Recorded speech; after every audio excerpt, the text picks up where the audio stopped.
Even folks who know absolutely nothing about wine know a little bit about champagne, right? It's one of the most infamous wines made around the world, and this sparkling wine has so many unique factors into what makes it something so incredible. Hi, friends. My name is Sarah, and I'm a certified sommelier and host of the Wine CEO podcast. And this is my mini series on champagne. I had the great opportunity to travel to the Champagne region this last summer for about 2 weeks, and I got to meet some incredible winemakers and industry professionals. And I'm bringing all of my interviews with these folks to you here on the Wine CEO podcast. So I'm doing a mini series leading up to the holiday season because everyone loves drinking bubbles around Christmas and New Year's. So just in time for the holiday season, I'm going to be bringing you a ton of content around champagne, interviews with winemakers from my time visiting the region, discussions with wine industry professionals, and so much more. You don't want to miss it. In addition to listening every Wednesday here on the Wine CEO podcast, you also want to make sure you've subscribed to my YouTube channel. There will be additional content there around travel tips, regional information, and so much more. And you also want to follow me on social media at the Wine CEO over on Instagram. Now let's go ahead and dive into today's episode in this mini series on the Wine CEO podcast about champagne.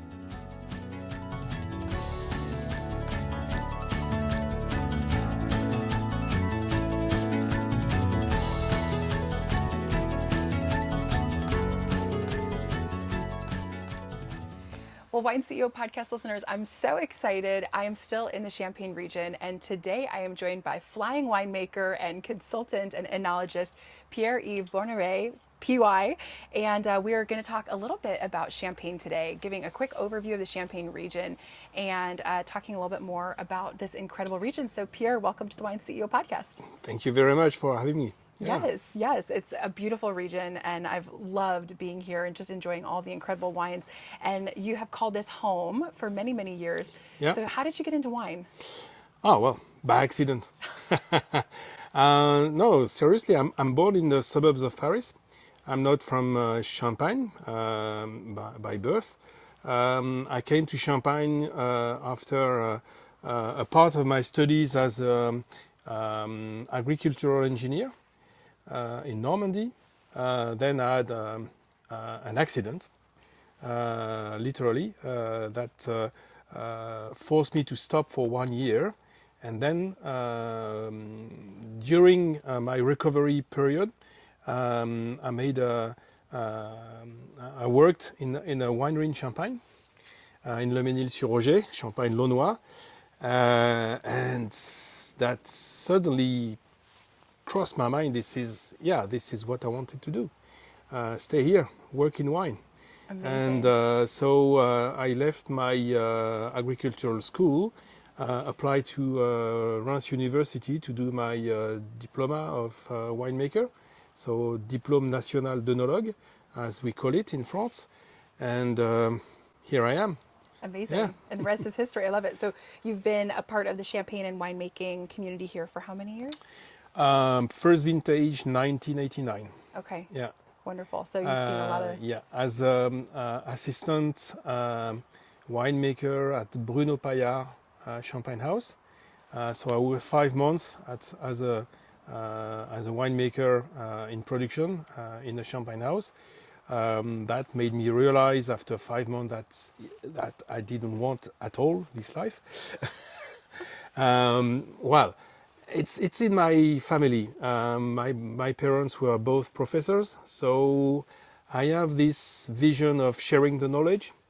And so when I was offered a position as a consultant winemaker, I said, yes, this is it. This is what I want to do.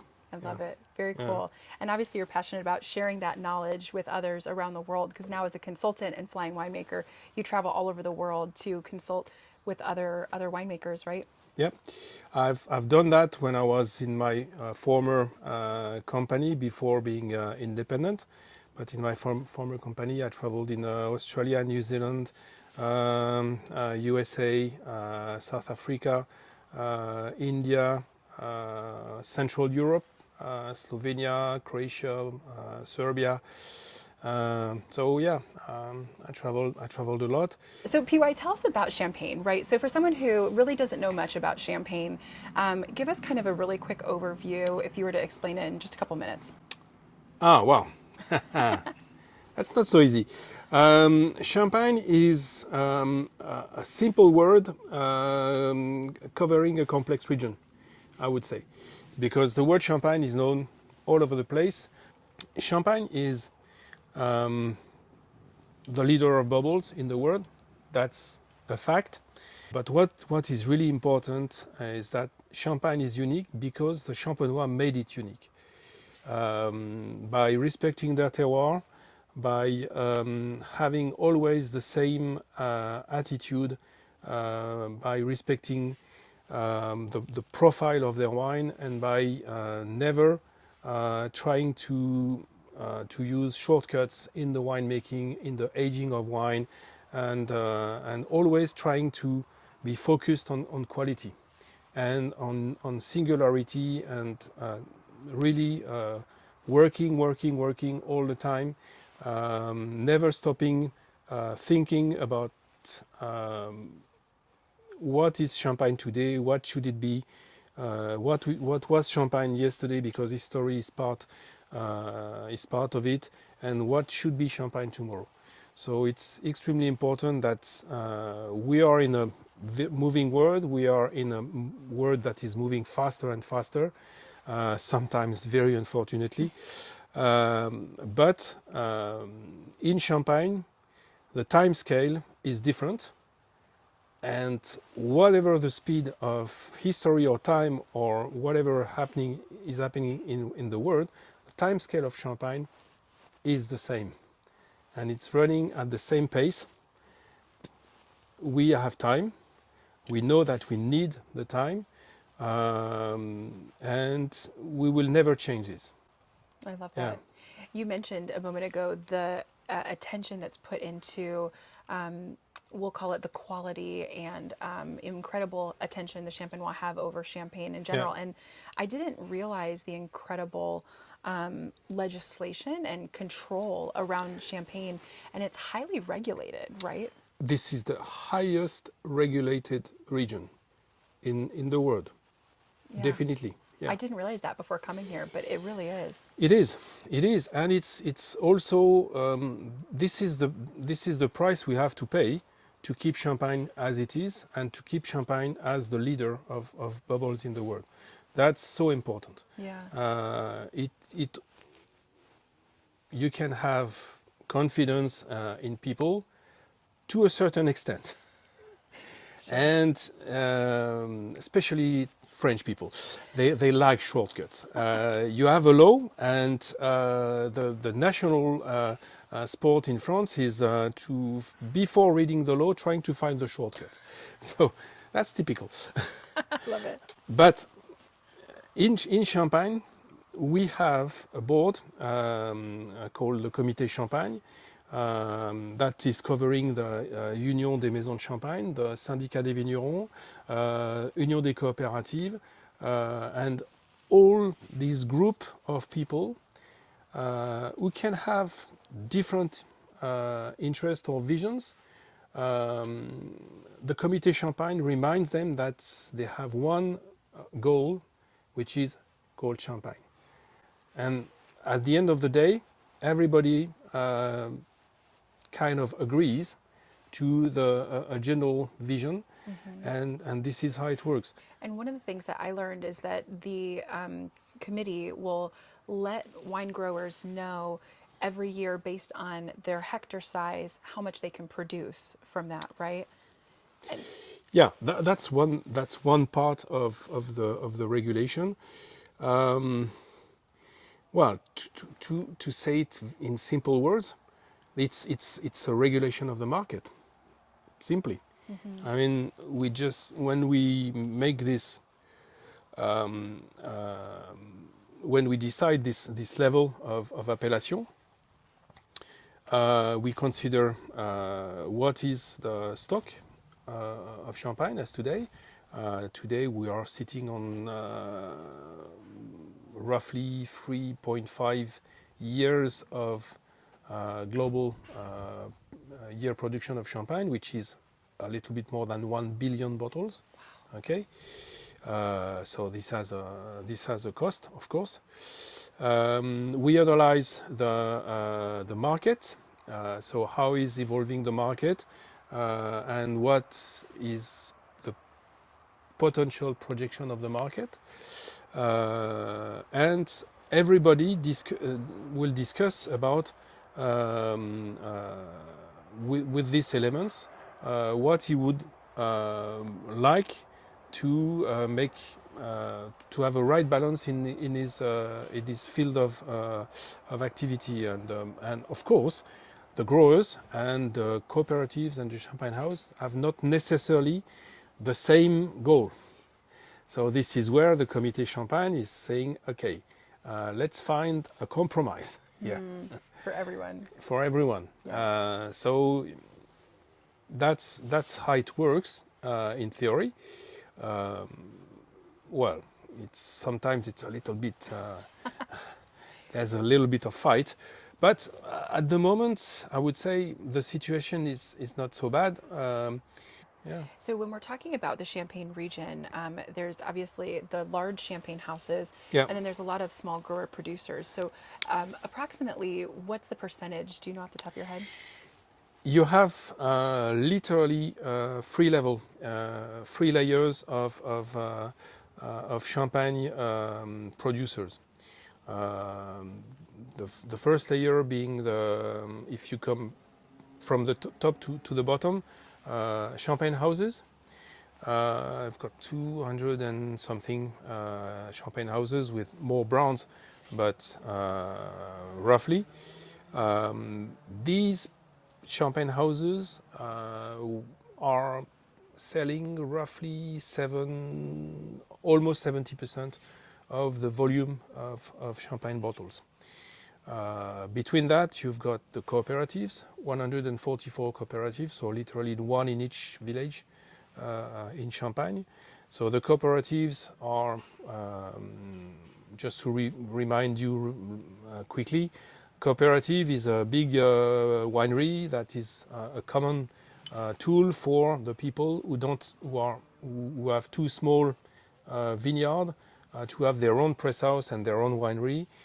So they are grouped together inside this structure that is processing the fruit and making the wine, but it's a kind of a hub. I mean, they can sell the wine to champagne houses through the cooperative. They can sell the bottles, and they can recover the bottles and sell them under the name. There are a few others, but I make it simple. And then the last layer is the growers. Got family champagne houses, more than 2,000. Wow. Okay, so each one having his press, his winery, and his own vineyard. Just to give you a more detailed picture, champagne houses, they sell 70% of the champagne, but they own 11% of the vineyard. Okay, so they buy the fruit from the growers.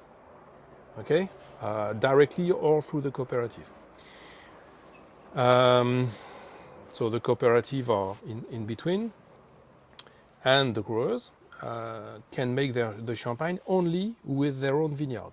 They are not allowed to buy any grape, so they have only their own terroir. So if you are in the middle of the Marne Valley having 3 or 4 hectares of Meunier, your champagne is made of your 3 or 4 hectares of Meunier, and that's it. And same for the Côte des Blancs, same for the mountain. You make the champagne with your vineyard. So what is interesting here, if you consider that the champagne houses are selling 70% of the champagne, having 11% of the land, it's easy to understand that to cover their needs, they buy grapes. Okay, so they buy to the growers, and this is also one explanation of, or if not the explanation of the price of fruit in Champagne. Sure. Okay, this is also one explanation of the price of land. Goes together. Sure. So would you say that to experience the best expression of terroir, you really need to try champagnes from these grower producers, because it's going to be a bit more Definitely, specific? definitely yes. I mean, if you to make it a little bit visual, if you go in a village, buy a champagne from a grower, a producer, a family estate, whatever you call it, you will have the exact picture of his vineyard, or if and maybe more, maybe sometime the picture of one single vineyard if you have a single vineyard cuvée, and many of them are doing that now. Single vineyard cuvée. Some do perpetual reserve, other things, but if you look at in terms of picture, you have the picture of this small portion of the Champenois terroir. Cooperative, you have a bigger picture that will be the picture of the village. So the vineyard which is around the village. So if you go to récoltant coopérateur, as you have the small letters at the bottom of the label, RC means that this person has processed his fruit in the local village cooperative, and is getting back the wine, which is a blend of all the fruit from all the people who belong to the cooperative. He can't pretend to have a bottle coming from his own vineyard. Okay, so that will be a bigger picture. And then Champagne House, they buy fruit all over Champagne, including the Aube. I mean, if you look at any big Champagne house, they source their fruit everywhere in Champagne. What ensure the stability of their blends, or the taste of their non-vintage, for example, is that they have contracts that are renewed every 3 years. So they try to have a stability in the terroir where they buy the fruit. So they will buy so many kilo of Chardonnay in the Côte des Blancs, so many kilo of Chardonnay in the Cézanne region, so many kilo of Pinot Noir in the Aube, so many kilo of Meunier in the Marne Valley, etc., and try to have a kind of stability in what they buy. And doing that, they will have the guarantee of make some consistency in the profile of their non-vintage blend. So, of course, non-vintage blend is the biggest quality of champagne you find not only in the Champagne House but also everywhere in Champagne. Non-vintage is by definition the wine that is supposed to be the flagship of the Champagne House. So what the winemaker tries to do here is to have a consistency, as I explained, by having the same source of fruit, but also buffering the vintage effect with the use of the reserve wine. So by the blending vintage and non-vintage and reserve wine, creating this non-vintage blend is ensuring a consistency. So a non-vintage is really, for me, a wine that is showing the style of the house, whatever the year is, as opposed to the vintage. The vintage is showing, and that is every winemaker is trying to do that. Vintage here is trying to show the particular characteristic of the year. So in theory, the non-vintage should be somewhat consistent for the house year after year, and the consumer should expect the same flavor profile from that absolutely. house. Yeah. Okay. Vintage is really the picture of the year. Mm-hmm. So here you want to say this year was specific. It was a cold year, it was a hot year, and sometimes when the year is not good, there's no vintage. Sure. Yeah, but again, that's really the winemaker's decision.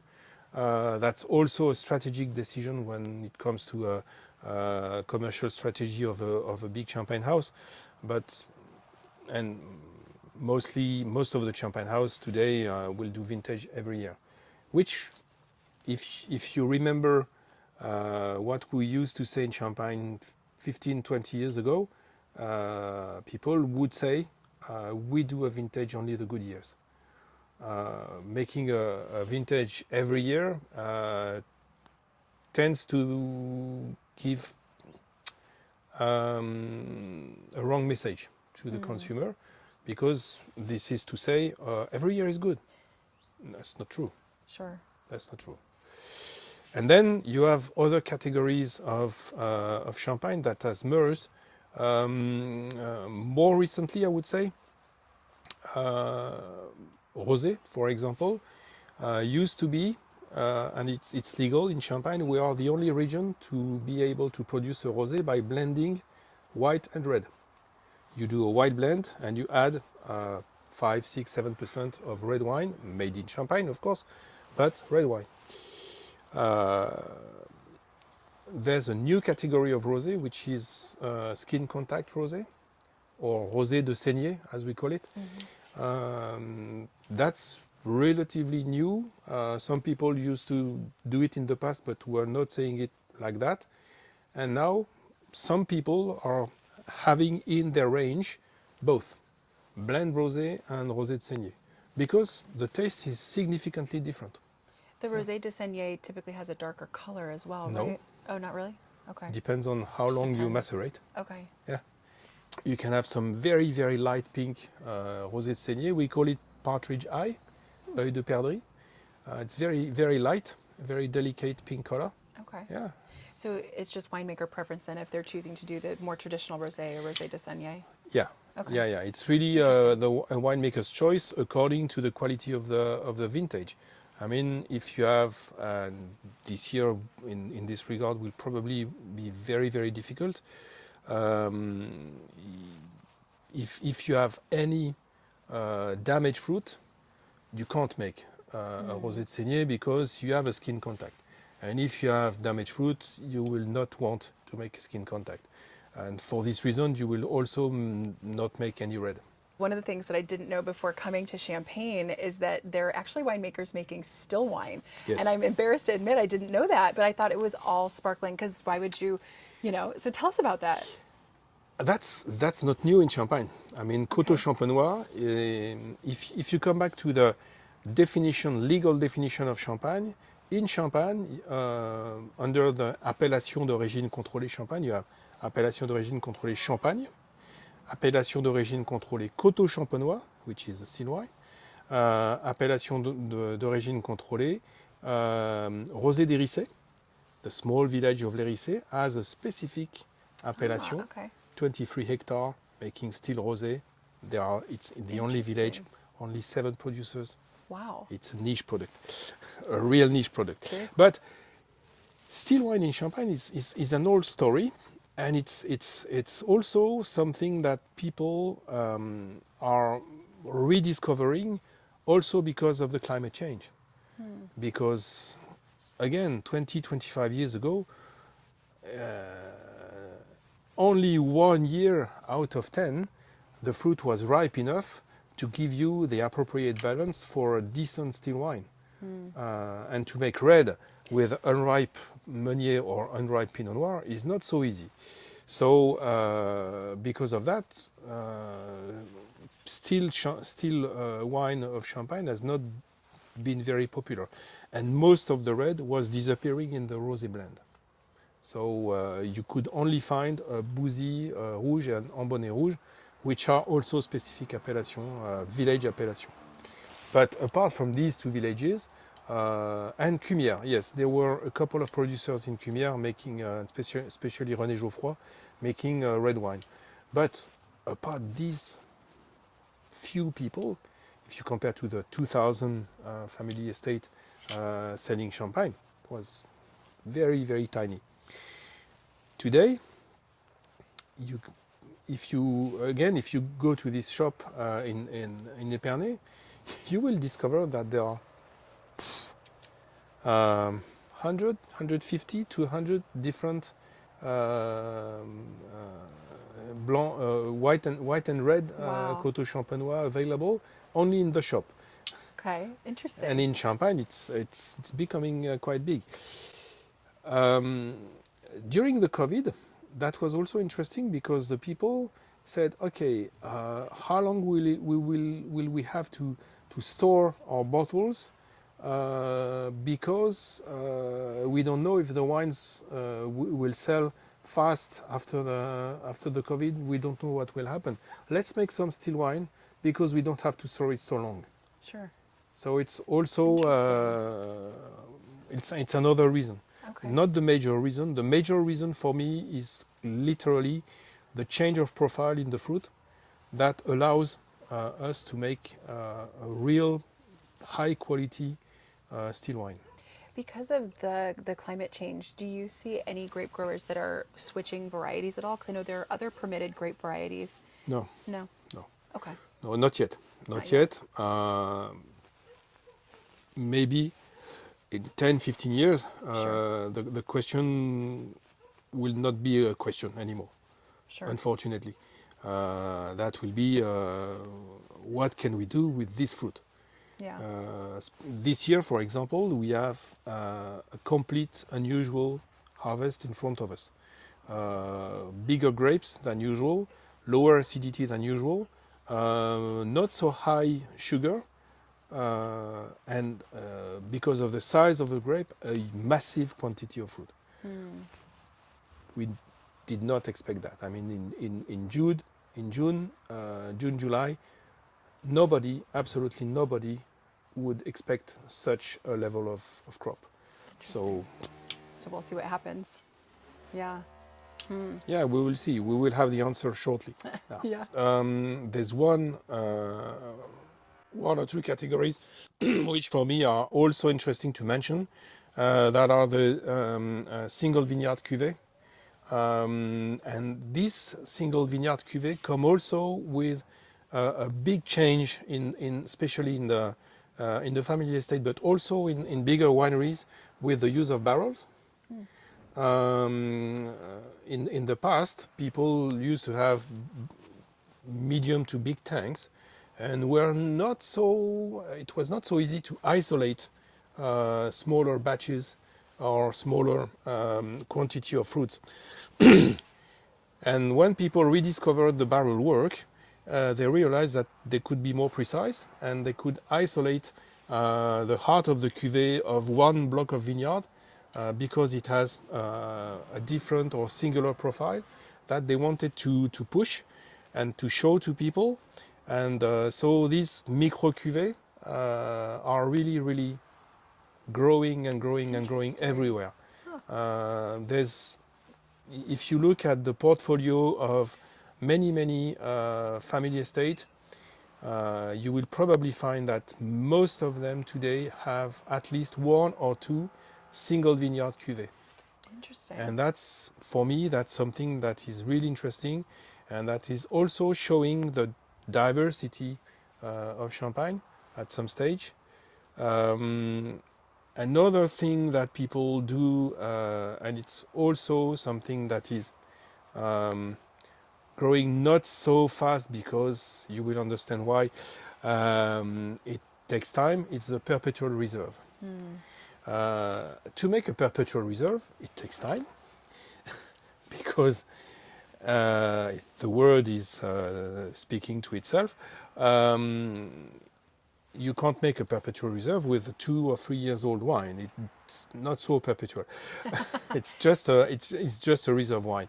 But I have some customers who have kept wine in the same tank and taking 10, 15, 20% of this tank and topping up with a blend or wine of the year and repeating this year after year after year after year. And I have one customer who has a tank with wine from 1980 up Wow. to now, Very cool. and is bottling some of this tank every year. Hmm. So he has a cuvée called Rétrospective with wine from 80 to 2014 in the same bottle. Wow. Are there regulations in order to call it a perpetual reserve? It must be X number of years old, or? No, there's no regulation. Okay. It's pure. It's really up to the, the winemaker to give a name to Okay. it. But of course, if it's 3 years old again, it doesn't make sense. Sure. You can call it multi-vintage if you want. But Interesting. some people call it Solera. Mm-hmm. I think it's wrong because Solera for me is a very specific system from Spain, and it's really calling a perpetual reserve Solera for me is a little bit it's a mistake. For me, it's not the proper name. Okay. Yeah. Very interesting. I think that's one of the things that I love about Champagne that makes it so unique.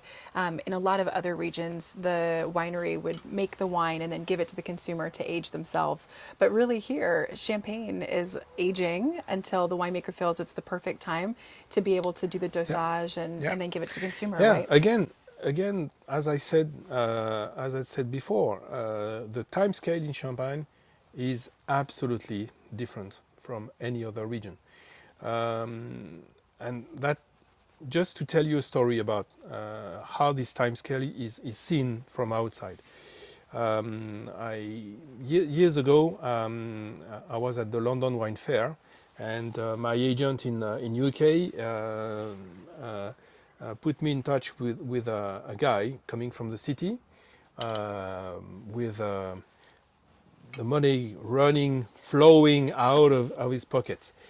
And the guy was saying, "Well, I'm can't live this life anymore. I have money to invest. I want to make my own sparkling wine." So I said, "Yeah, why not? Let's talk." And he said, "When do you think I will have my bubbles in my glass?" I said, "Where are you today?" I said, "I will buy land next year." Right. When he understood that he would have to wait 10 years, I saw a little bit disappointment, and I never saw him again. I'm sure. It's a lifetime pursuit, really. It's not Exactly. a quick It's process. Yeah. every time we are talking with my customers about, and it happens. It happened last week with one of my new customers in one of his vineyard. We were exploring his plots, and he wants to create a single vineyard cuvée, and he never made that before. So I said, okay, I hope you are patient because by the time we are talking and tasting the fruit, this cuvée will not be on the market before 7 or 8 years. Yeah, Yeah. and that's the reality of champagne. If you want to make something premium, you need the time to do it. Making a non-vintage, the legal limit is 15 months after bottling. Yes, it's not so difficult.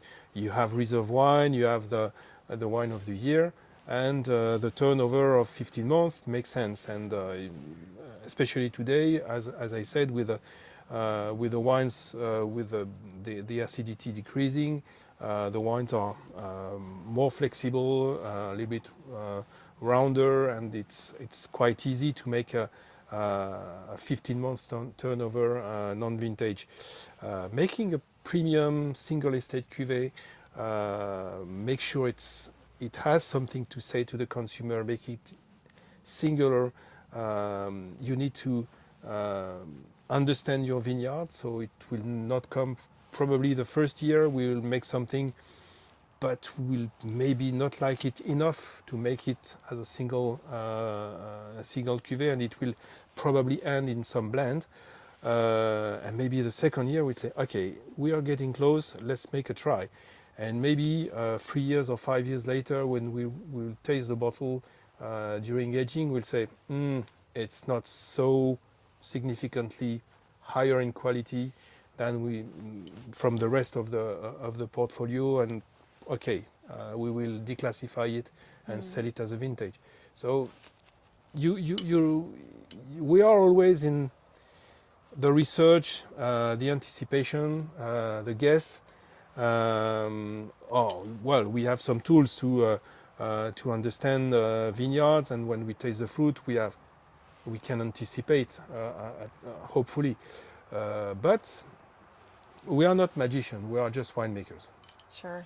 I appreciate you explaining that because I think sometimes there's a perception that champagne is expensive just because of marketing, because of the name, it's champagne. But it's not just that. There's a lot that goes into the Yeah, process and it's expensive, it right? And is. that's why it's so expensive for the It consumer. is. Time is extremely expensive. Yeah. Yeah, especially because you need to be able to store all of that wine. So you have to Yes. pay for the storage, Yeah. the processing.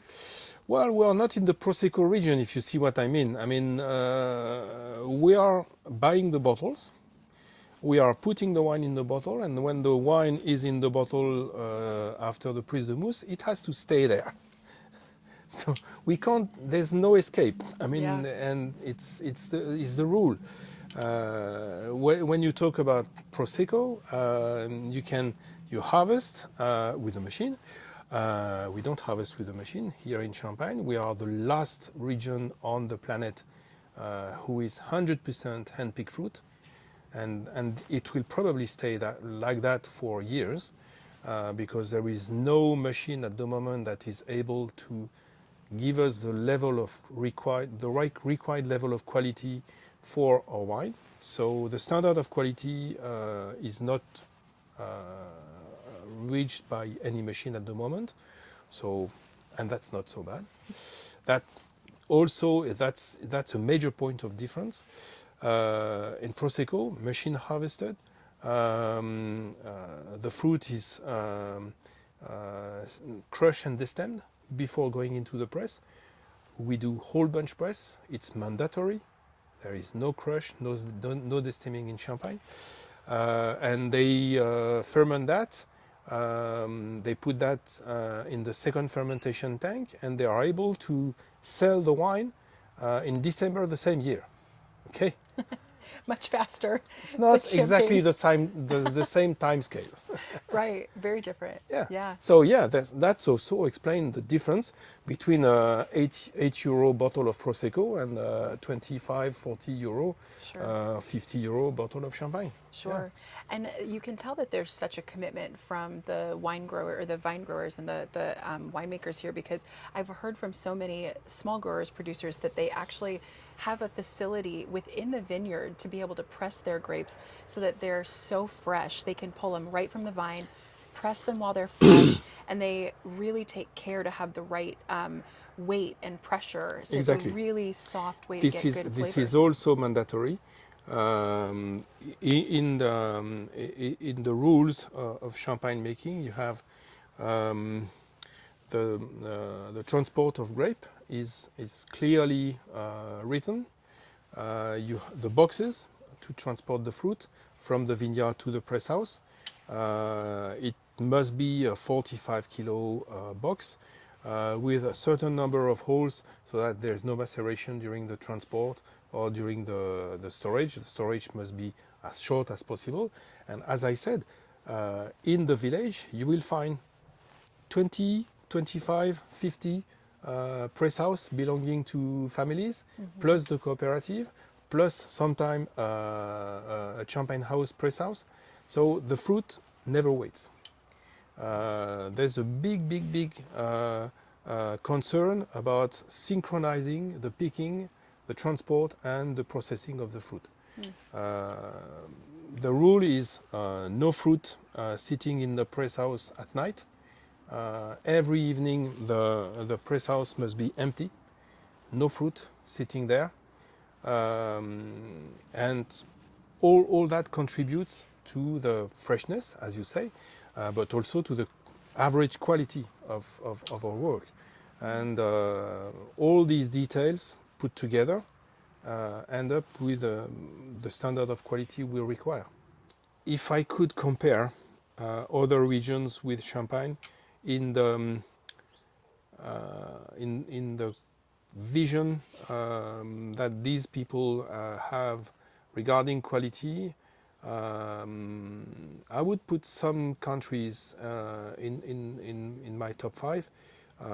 England certainly, are really, really is a really interesting country regarding the quality of sparkling wine. Well, because they also have the benefit of the choke. It's the same choke as Champagne, especially in the Brighton region, and also in Kent. There's one region in Italy I like very much. It's Franciacorta. Mm-hmm. Franciacorta for me is an interesting region, and they are making very, very, very good quality sparkling wine. Slovenia, there's a couple of very nice sparkling wine made in Slovenia. Croatia also, in the region of Zagreb, in Plezivica and Jastrebarsko. These two small regions are making very good sparkling wine with indigenous grape varieties, which make them also singular for this reason. So yeah, you have So there's quite a few other regions making yeah, really yeah, high quality yeah. sparkling wine. Oh, there are also there's well, it's a country I love because I've been there so many times. In Australia, Adelaide Hills, and Tasmania also Okay. is making really, really nice bubbles. Yeah. Amazing. Yeah. I'm curious, with all of the other regulation, do you predict that there will be more regulations around organic, sustainable farming, anything Yes. like that in the future too here? There's a big work that has been made in the vineyard to sort of protect the consumer also through a regulation, reducing the spraying, reducing the chemicals, having a better control of the fertilizer politic. So everything in the direction of reducing the chemistry. Yeah, not being organic. There's only 16% of the vineyard in Champagne that is organic and biodynamic. It can be seen as a little proportion, but don't forget that we are north. Being organic in Provence is fingers in the nose, no problem. The sun is doing the job. Sure. Everything is fine. Here, as you saw, this morning we had rain. Yeah, it's We are cold. close to harvest. Yeah. The pressure is huge, and we don't have the possibility so close to the vineyard to do anything. Sure. So we just have to cross the fingers, and that's all. Well, I love your passion for champagne and the fact that you're retired, but still keeping a lot of your Yeah, yourself in the region and still consulting for many shows your yeah, passion for it. So yeah. it's amazing, That PY. keeps you young. I love it. I love it. Well, I can't thank you enough. This has been a fabulous conversation, and I know many are going to learn so much from it. So, PY, thank you so much. Thank you again. That was great. Yes. All right, friends, I hope you enjoyed today's episode. If you learned something new, don't forget to like and share this episode with a friend. If you're listening on Apple Podcasts or Spotify, I would love if you could take a moment and give me a review. It's one of the best ways for new folks to learn about the Wine CEO podcast. If you're listening on YouTube, I would love if you could subscribe to my channel. Drop a comment below. Let me know what you learned in today's episode, what you loved about this. The best way for more folks to learn about the Wine CEO podcast is by word of mouth. So I would so appreciate if you could share this episode and my channel with a friend. If you have questions about this episode or wine in general, don't forget you can always send me an email, sarah@thewineceo.com, and Sarah is SARAH, or you can send a message to me on Instagram @thewineceo. I'm always available and happy to answer any questions, give food and wine pairing recommendations, or just chat about wine in general. Don't forget that as a part of this Champagne mini-series, there's a lot of additional content coming your way, from travel tips, interviews with winemakers, and so much more. So make sure to check out all of the corresponding episodes and content around the Champagne mini-series. Until next week, friends, I hope you drink something new and delicious. Maybe check out a new champagne you haven't had before. And I will catch you next Wednesday in the Wine CEO podcast.